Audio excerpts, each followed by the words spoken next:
Di tanah Jawa yang kental oleh adat dan tradisi, hidup seorang lelaki yang pernah tersesat namun akhirnya menjadi penunjuk arah.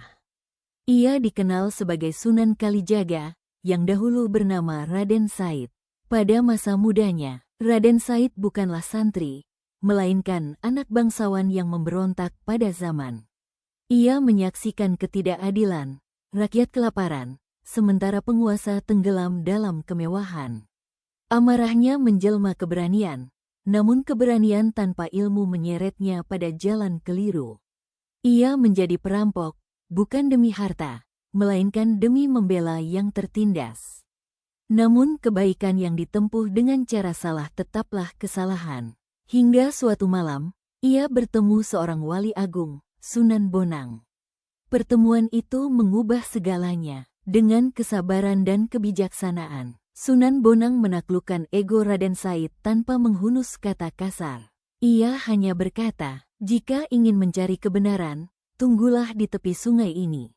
Berhari-hari, berbulan-bulan, bahkan bertahun-tahun, Raden Said menunggu. Disitulah egonya runtuh, kesombongannya luluh, dan jiwanya dilahirkan kembali.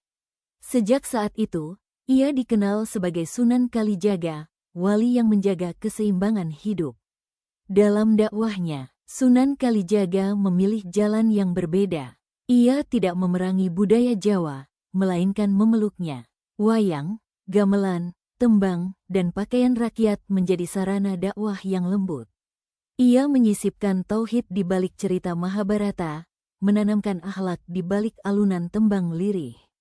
Ia mengajarkan bahwa Islam bukan untuk menghapus jati diri, melainkan menyucikannya. Bahwa iman tak harus asing, dan kebenaran bisa datang tanpa memutus akar budaya. Sunan Kalijaga hidup sederhana, berbaur dengan rakyat jelata. Ia duduk bersama petani, berjalan bersama pedagang, dan mendengarkan keluh kesah mereka tanpa jarak, tanpa gelar. Baginya, dakwah bukan soal tinggi rendah, melainkan tentang hadir dan peduli.